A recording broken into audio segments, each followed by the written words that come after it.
Imagine करो, आप दुनिया के किसी भी कोने में चले जाओ। एशिया, यूरोप, अफ्रीका, अमेरिका, हर जगह एक क्रीचर की कहानी मिलती है। एक विशाल सरपेंट। ना सिर्फ एक बड़ा सांप, बल्कि एक ऐसा बीइंग जो समुंदर को कंट्रोल करता है, जो सूरज को चैलेंज करता है, जो पूरी दुनिया को घेर सकता है या फिर यूनिवर्स को संभाल कर रखता है। सभ्यता अलग थी, भगवान अलग थे, भाषा अलग थी, पर कहानी ऑलमोस्ट सेम। एक जायंट सरपेंट। कैसे पॉसिबल है कि हजारों साल पहले, जब सिविलाइजेशंस एक दूसरे से कनेक्टेड भी नहीं थे, तब भी उन्होंने एक ही टाइप के क्रीचर को डिस्क्राइब किया? क्या ये सिर्फ इमेजिनेशन थी, या फिर इंसान किसी पुराने डर को याद कर रहा था? आज हम एक्सप्लोर करेंगे 10 एंशिएंट सरपेंट्स जो दुनिया की सबसे पावरफुल माइथोलॉजीज में मिलते हैं। और जैसे जैसे हम आगे बढ़ेंगे, आप नोटिस करेंगे इन सब में एक पैटर्न है। एंड जब हम एंड तक पहुंचते हैं, शायद सवाल ये नहीं होगा कि ये कहानियाँ सच है या नहीं। सवाल ये होगा, क्यों हर जगह सरपेंट ही? Welcome to the unseen order. यहाँ हम उन चीज़ों के बारे में बात करते हैं जिसने उन्हें देखा है वो उन्हें मानता है, और जिसने नहीं वो सिर्फ सुनकर समझने की कोशिश करता है। और आज का टॉपिक है वासुकी से लिवायतन तक दुनिया के 10 एंशिएंट सरपेंट्स, और ये है उसका पार्ट 1।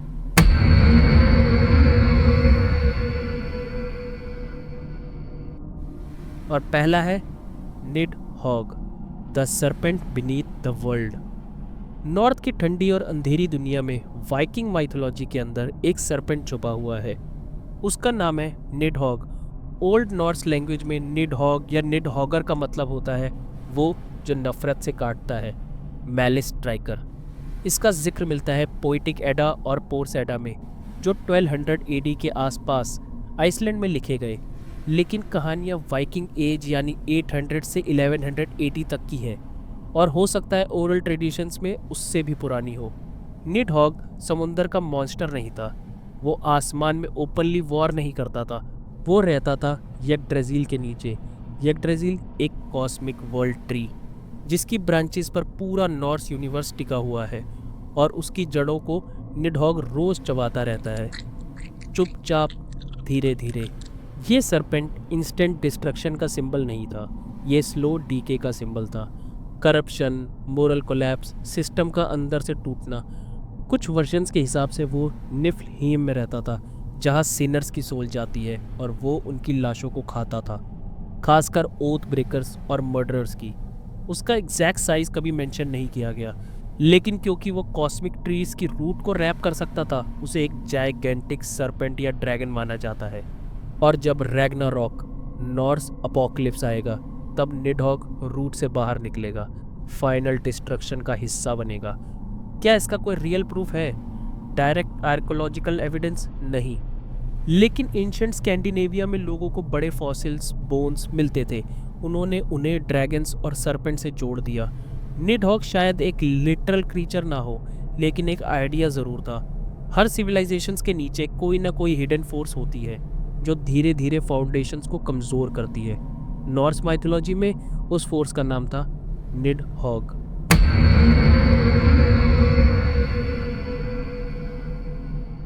और नेक्स्ट है Kaliya Naag, the serpent of poison waters. ये कहानी नॉर्थ की बर्फीली ज़मीन की नहीं, ये कहानी है भारत की पवित्र धरती की। यमुना के किनारे एक जगह थी जहाँ पानी काला पड़ चुका था, जानवर मरते थे, पक्षी आसमान से गिर जाते थे, और लोग कहते थे वहाँ रहता है कालिया नाग। कालिया का जिक्र मिलता है भागवत पुराण में।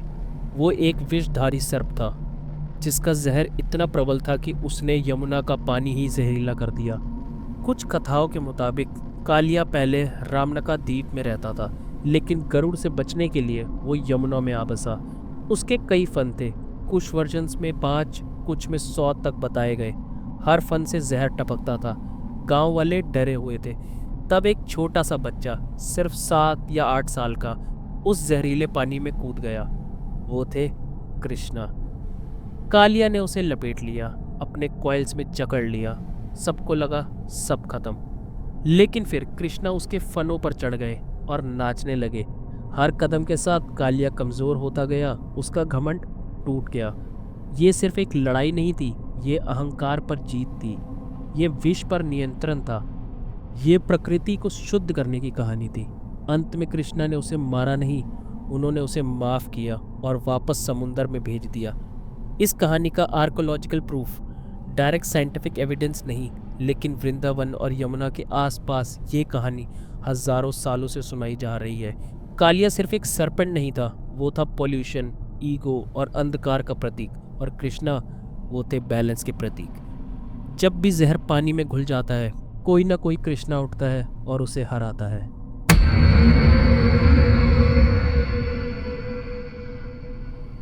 और अब बारी है औरोबोरस की, the serpent that eats itself.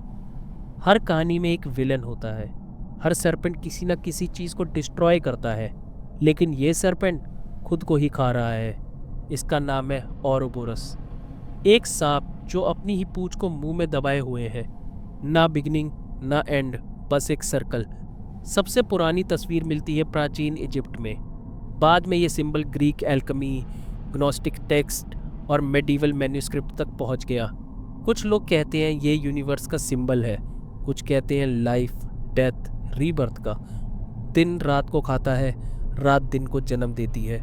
Winter spring को ख़त्म करता है, स्प्रिंग फिर विंटर को लौटा देता है।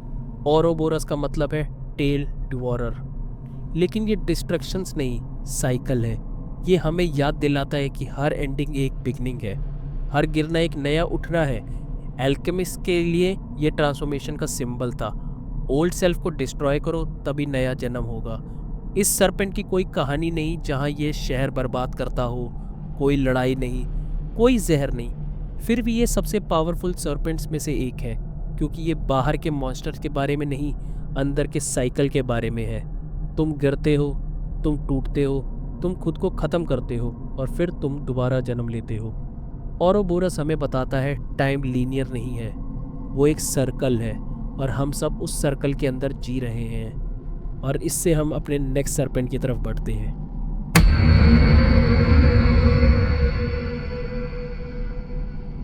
और इसके बाद हम बढ़ते हैं अपने नेक्स्ट सर्पेंट की तरफ, Quetzalcoatl, the feathered serpent god. हर सर्पेंट अंधकार का प्रतीक नहीं होता, कुछ सर्पेंट्स आसमान से आते हैं। इसका नाम है क्वेट्ज़लकोएट्ल, मतलब फेदर्ड सर्पेंट। क्वेट्ज़ल का मतलब है एक सुंदर रंग बिरंगी पंख वाली चिड़िया। कोएट्ल का मतलब है सांप। सोचो, एक सर्पेंट जिसके पास पंख है, जमीन का प्राणी है, लेकिन आसमान का देवता। ये सिर्फ एक मॉन्स्टर नहीं था, ये एक गॉड था। इसका जिक्र मिलता है एस्टेक सिविलाइजेशंस और माया सिविलाइजेशन दोनों में। हर जगह उसका रूप थोड़ा अलग, लेकिन एसेंस सेम है, नॉलेज, क्रिएशन, सिविलाइजेशन। कहते हैं क्वेट्ज़लकोएट्ल ने इंसानों को लिखना सिखाया, कैलेंडर दिया, फार्मिंग का ज्ञान दिया, और कुछ कथाओं में उसने इंसानों को हड्डी और अपने खून से दोबारा जन्म दिया। वो हवा का देवता था, सुबह का तारा, और कभी कभी एक इंसान के रूप में भी दिखता था। एक कहानी के मुताबिक उसे धोखा दिया गया, वो अपने ही लोगों से दूर चला गया और वादा करके गया, मैं वापस आऊँगा। कुछ लोगों की माने तो जब 1519 में स्पेनिश शिप्स मैक्सिको के कोस्ट पर दिखे, कुछ लोगों ने सोचा क्या ये वही वापस आया हुआ देवता है। ये सिर्फ माइथोलॉजी नहीं थी, ये हिस्ट्री को इन्फ्लुएंस करने वाली बिलीफ थी। क्वेट्ज़लकोएट्ल डिस्ट्रक्शन का सर्पेंट नहीं था, वो ट्रांसफॉर्मेशन का सर्पेंट था, अर्थ और स्काई के बीच का ब्रिज, बॉडी और स्पिरिट के बीच का बैलेंस। फेदर्स डिविनिटी का प्रतीक, सर्पेंट अर्थली पावर का प्रतीक, दोनों एक साथ। क्वेट्ज़लकोएट्ल हमें सिखाता है पावर सिर्फ तोड़ने में नहीं होती, बनाने में होती है। हर सर्पेंट जहर नहीं लाता, कुछ इनलाइटमेंट भी लाते हैं। और इससे हमारा नेक्स्ट सर्पेंट आता है,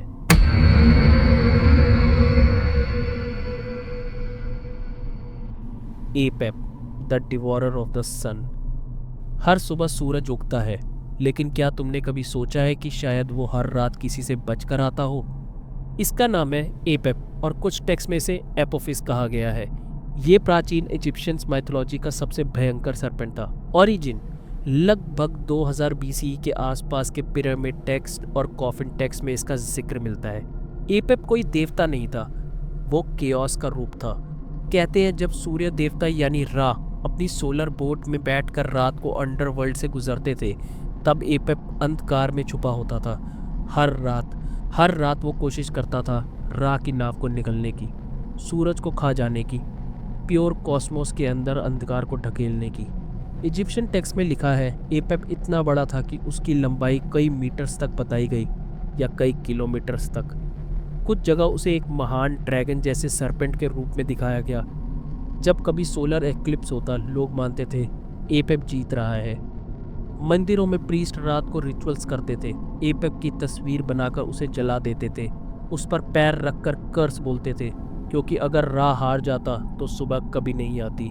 लेकिन हर सुबह सूरज फिर उगता था। इसका मतलब रा ने फिर जीत हासिल की। एपेप कभी भी पूरी तरह मरा नहीं, वो हर रात वापस आता था। केओस कभी खत्म नहीं होता, ऑर्डर को हर दिन लड़ना पड़ता है।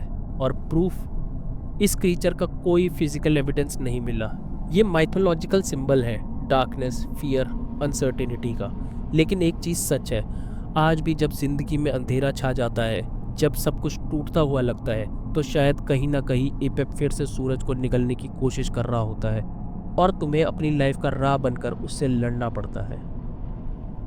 एपिप सिर्फ एक सरपेंट नहीं था, वो अंधकार का प्रतीक था, कियोस का प्रतीक था, एक ऐसी शांति जो हर रात सूरज को निगलने की कोशिश करती है। लेकिन हर सरपेंट एपिप जैसा नहीं था। हमने देखा निडहॉग, हमने देखा कालिया, और हमने समझा औरोबोरस को, जो डिस्ट्रक्शन नहीं बल्कि इटर्नल साइकिल का प्रतीक था। तो सवाल ये है, क्या सरपेंट सिर्फ डर का प्रतीक थे, या वो कुछ और भी रिप्रेजेंट करते थे? क्योंकि जितना गहरा हम जाते हैं उतना ही पैटर्न चेंज होता है। पार्ट 2 में हम बात करेंगे उन सरपेंट्स की जो सिर्फ मिथ्स का हिस्सा नहीं बल्कि कॉस्मिक बैलेंस को संभालते थे। एक ऐसा सरपेंट जो खुद भगवान विष्णु का शयन है, एक जो समुद्र मंथन के सेंटर बना, एक जो पूरा ब्रह्मांड को अपने शरीर से घेर लेता है, और शायद सबसे पावरफुल सरपेंट जिसका रोल डिस्ट्रक्शन नहीं, क्रिएशन से जुड़ा है। तो अगर आप समझना चाहते हो सरपेंट का असली मीनिंग, पार्ट 2 मिस मत करना। अगर तुम नए हो द अनसीन ऑर्डर पर, सब्सक्राइब करो, क्योंकि यहाँ हम सिर्फ कहानियाँ नहीं बताते, हम उनके पीछे का पैटर्न समझते हैं। Part 2 coming very soon. This is the unseen order.